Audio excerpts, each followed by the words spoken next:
Well, as many of you guys know, I've been looking for a better solution to keep my electronics charged and have a way to store the energy that I get from, say, a solar panel or a TEG module. To be able to charge the cameras in the backcountry or on a trip to bring my adventures to you guys, to be able to charge the cell phone, which is sort of your lifeline, beyond ham radio and things like that for emergencies. It's good to have a solution. Now, it's not always possible to stop and charge a solar powered version. So to have some way to store that power and then use it at a later date, whether that evening, charging a phone while you're in the tent, things like that.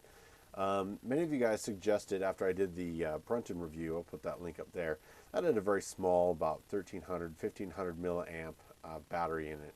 And the Brunton charged your average smartphone once, and that was it. You guys suggested looking into some 10,000 milliamp ones.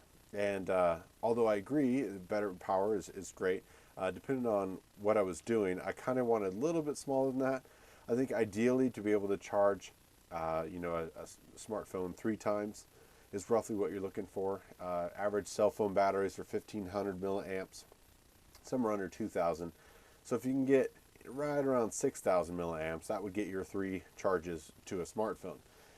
This Evolve, the Rescue 7000, as it's aptly named, is basically around 7,000 milliamps, and we'll get to that in a second.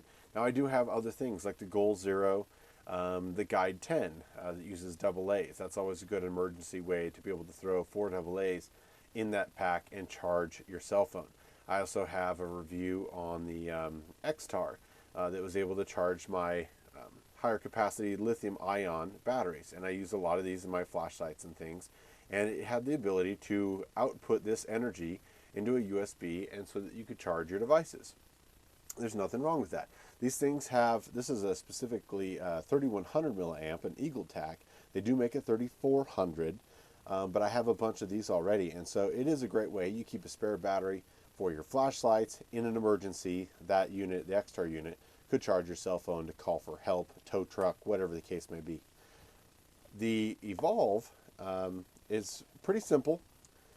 It has a USB in and a USB out. It has a little button that shows 3 lights on here. They are not that accurate.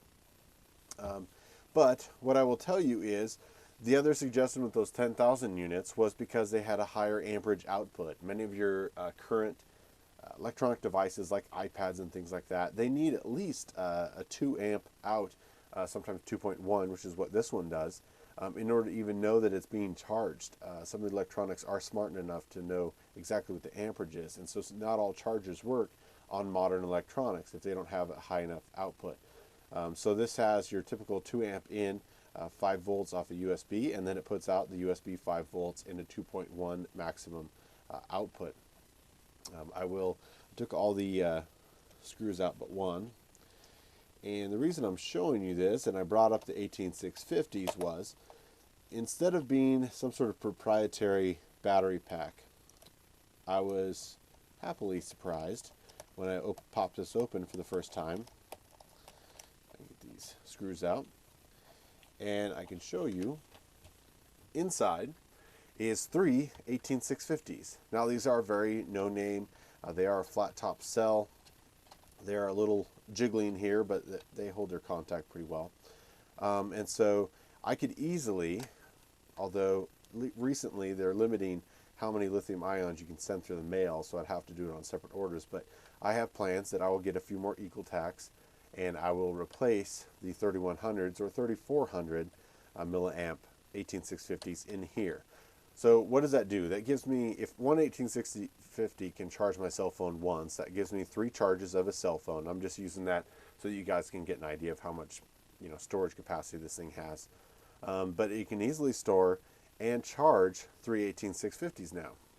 Now, I don't believe it will actually replace any of my other chargers, but it certainly is a way to store the power in these 18650s, and especially if I up the amperage. So 3 2200 milliamp, these blue ones, gives me 6600. So I could definitely get it up over 9,000 just by replacing it with some of these EagleTacs. But it's a neat little product. I don't know that it's super robust. I've had a few little plastic things chip off. I did have to, you'll see with the contacts on here, there's a large amount of spring. It is a very stiff spring. And when I tried shoving the 18650 in, I did chip a little plastic back here. So I will have to actually take pliers and bend this down. I'm just going to wait till I order more 18650 batteries to do that. But it's a neat solution in a very small package that allows me to store power, like I said, from solar power, whether I've got this plugged in and the solar power is on the back of a motorcycle and I'm cruising down the road, this is constantly being charged. You know, when I get at a destination, then I can charge my cell phone. Things of that nature. GPS, of course, these cameras, the GoPro specifically is USB, easily charged, so I can help bring my adventures to you guys. But this is what I used last year at the late part of the fire season. I could charge this in the truck and then keep this at camp, and while it's back in my tent, I could charge my cell phone if, you know, there's only so many outlets in a truck and you've got 20 guys trying to keep their phones charged. So you're always constantly looking for a solution for your power. So this little guy, I got an open box deal in REI. I believe it was 60 something. Normally I got it for 40. So look around. It's a good little deal, especially if you're going to run some 18650s for any of your flashlights. So thanks for watching, guys.